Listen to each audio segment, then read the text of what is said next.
In this video, we're going to look at some interesting marketing campaigns, including a couple campaigns that have won awards for their creativity. I'll give you my opinion and react to them from the perspective of someone who works at a local marketing agency. So this first campaign is from CenturyLink, which I guess is a cable provider. And this campaign was actually an award-winning campaign. This is just one of a few different creatives that they used to launch this campaign. And in the bottom right corner, the caption is "Lose yourself in 300 plus HD channels." I guess this campaign is portraying their customers watching cable TV, and what's obvious is that their outfits are blending into the couch behind them. And this kind of plays into the caption of losing yourself in all of their HD channels. I think these are pretty attention grabbing.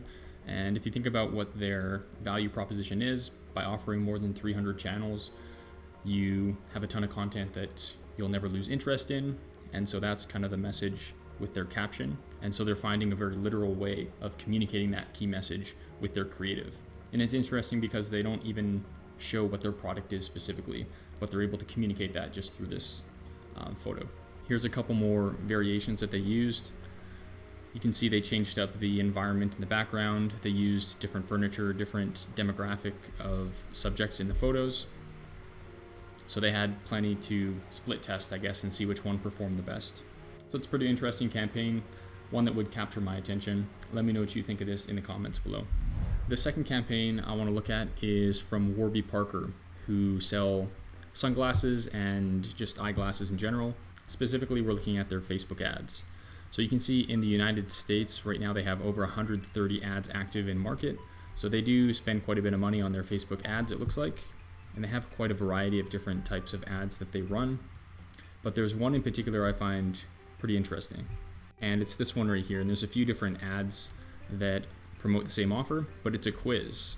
So the copy reads, "Looking for new glasses, answer a few quick questions and we'll suggest frames, I guess, that suit based on whatever questions you answer." So if we click onto the ad, it takes us to their landing page, which is pretty nice looking. We have some pretty high quality product photography, pretty simple landing page. It's pretty clear that, this is the call to action they want you to take. And so you just begin answering questions based on features unique to you, and then kind of your personal preferences with the different types of glasses and colors that you like. And this is interesting here. So after you answer all the questions, they're going to provide you with your results, but they have this artificial load page where they get the opportunity to share some of their value propositions. First of all, that they offer free shipping and free returns. They have a guarantee, and then some information about the construction of their glasses. So this is pretty interesting because this loading screen is definitely not necessary, but it's something that the user could expect. So it's a natural place for them to just kind of squeeze in some extra promotion there. When we click on the results, we're just taken to a page where it looks like, for the most part, these recommendations are in line with those questions that we answered. We can see the very bright colored, which was one of the selections, a lot of metal frames. So this is an interesting way to kind of enhance the shopping experience. So I think it's a pretty neat idea. If the ad was just something like, "Click here to shop our glasses," that's not very interesting. Probably not going to capture somebody's attention. It's possible that there's pain points with finding glass frames because there's so many different variations. But by taking a quiz, a lot of that hard work is being done for you, I guess, in theory. So it's an interesting concept. When you click on to one of the variations, we're taken to that product page where we can look at the different product photos. Again, very high quality product photos. I like how they take up a lot of real estate on the page.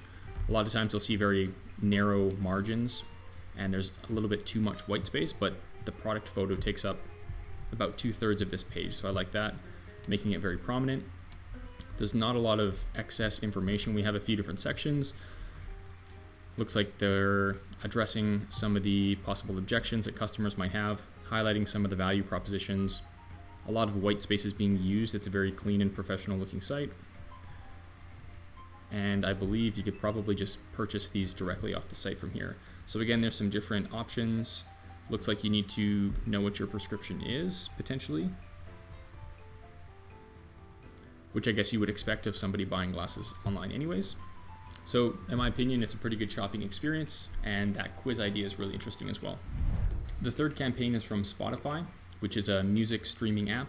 I actually made a full video case study on Spotify's advertising strategy, which included this campaign we're looking at here. But this is one of the first ads that really kind of got Spotify off the ground, at least in terms of media attention.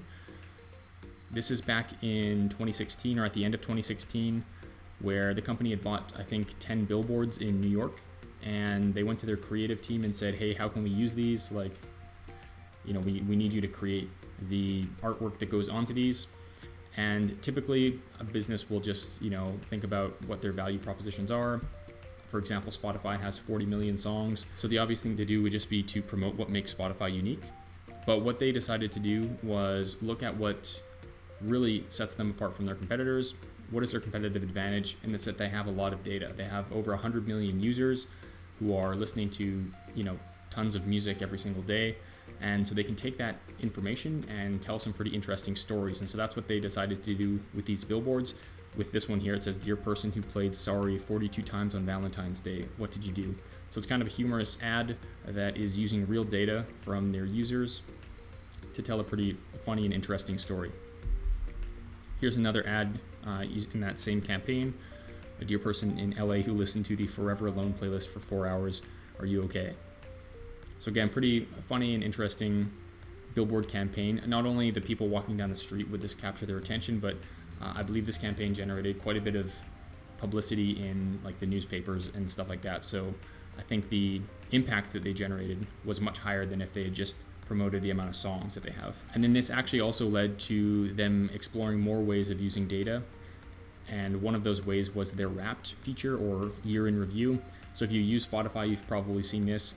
You get this card at the end of the year that shows you your top artists that you listen to, your top songs, and the top genres. And then they create a playlist for you to actually listen to those top songs, and then they give you this kind of graphic that you can share on social media. So pretty interesting use of data, taking something that's a little bit unique to Spotify and figuring out how to use that for their marketing.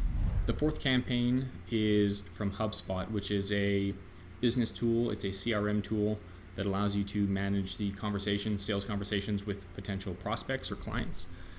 And same thing here, we're going to look at their Facebook ads because they're running 160 ads at the moment in the United States.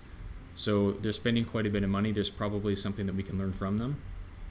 So what I find really interesting is that they do have some ads that promote their product specifically, like these ones here, where they're saying get the free CRM.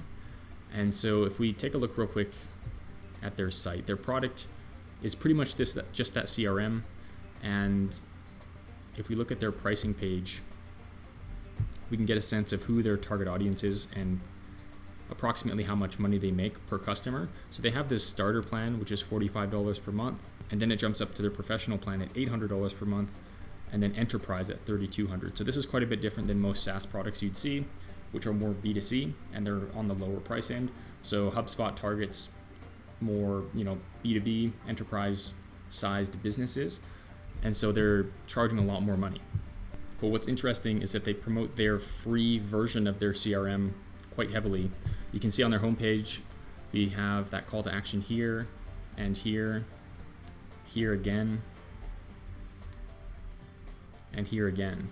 So even though their price point is pretty expensive, it seems like they have this tripwire offer, this free version of their software, just to get people into the door and experiencing their product. So that's an interesting lesson. What can you do to eliminate barriers for getting customers to just experience what it's like to work with you? And that might lead to more conversions down the line. So we do see some ads that promote that free software, but the ones that are most interesting to me are these ones here. They're lead generation ads. So in this case, they're advertising an ebook on how to build a brand. So they don't have a product that teaches people how to build a brand, but their audience, people who are likely to use their business CRM, are people who are interested in building a brand. So rather than just promoting themselves and focusing on how can they, communicate what their product is and does, they're trying to target their audience and understand what's important to them, what problems are they experiencing, and how HubSpot can help them solve those problems, even if it's not directly related to their software. So it's kind of an interesting way of looking at it. This is just one example. If we click onto this, we can take a look at the landing page. It's a pretty clean, simplistic looking landing page. Again, above the fold, we have a very clear call to action. We know exactly what we're opting in for. We know exactly what action we need to take. When we click onto the download button, we're prompted with this form, and this is kind of interesting. We notice that all of these fields are required based on the asterisk, and they're asking for quite a bit of information: our first and last name, email, phone number, website URL, company name, and how many employees work at your company. So because of the price point, and because we know that they're likely targeting enterprise sized companies, this makes a lot of sense, because when you put in this information, I suspect their sales team uses this to help with follow-up conversations. They're probably only going to be following up with people who work for large-sized companies who would be, better suited or more likely to buy their enterprise or professional level products that are $800 or a couple $1,000s per month. It's possible that based on what you select here, you might be added to a different email marketing segment, so you might be sent information that's relevant based on the size of business that you work for. The rest of the page is pretty simplistic. This is really just focused on the lead magnet itself, on how to build a brand. You don't see a lot of sales information about their software. If I keep scrolling, we have some more examples. In this case, a guide on how to use Google Ads for your business. So if we click onto this, it's a different lead magnet. We can see that the landing page is designed pretty much in the exact same way. They probably just duplicate it, swap out the images and the content. And again, this is not a service or product that they offer, but it's something that their customers are probably doing. They're probably either using Google Ads, wanting to know how to do them more effectively, or maybe they just don't do Google Ads currently, but they'd like to try. And so this is something that HubSpot can potentially help them achieve, even though it's not their product or service. When we click on the button, we get that same form here as well. I read a book a little while ago called The Automatic Customer, and in that book, it talks about subscription businesses and how to market them. And in that book, they shared examples of real data from HubSpot back in 2012, and these were their numbers. So this is kind of an interesting look behind the scenes to understand a little bit more about their marketing funnel and how it works. So we can see at this point in time, their cost to acquire a customer was $6,900, which seems a little bit crazy. If you've ever run direct response ads before, you know that, direct response ads can be pretty expensive. It's going to cost quite a bit of money to get people to opt in for your service, but $6,900 is probably above what most people would expect it costs to acquire a customer, especially back in 2012 when there perhaps was less competition with digital ads. Now, their monthly recurring revenue per customer back in 2012 was $583. So again, it seems like even back in 2012, they were targeting more of the B2B audience that would actually afford that type of price point. In fact, if we take a look at their website in the Wayback Machine, this is just a random date in 2012. We're on their pricing page. We can see their pricing actually looks pretty comparable to what it is today. They have a basic, professional, and enterprise plan, just like they do today, which ranges from $200 to $5,000 per month. So back then, their average monthly recurring revenue was $580 per customer, so somewhere in this range in that professional tier. We can see that their customer lifetime value is almost $24,000, which means their customers were staying on average for about 4 years or so. They only had a monthly churn rate of 2%. So the customer lifetime value is the gross profit earned per customer over the lifetime that they stay with the company. So that's pretty substantial. And what this means is that because they're profiting $24,000 per customer on average, as long as they're spending less money than that to acquire them with their marketing, then they're profitable essentially. That doesn't consider operational costs and stuff like that, but it definitely gives them a lot of room to work with, which justifies why it's worth spending $6,900 to acquire a customer. Let me know what your favorite campaign was down in the comments below, and let me know if you enjoy this type of content. Thanks for watching. I'll see you in the next one.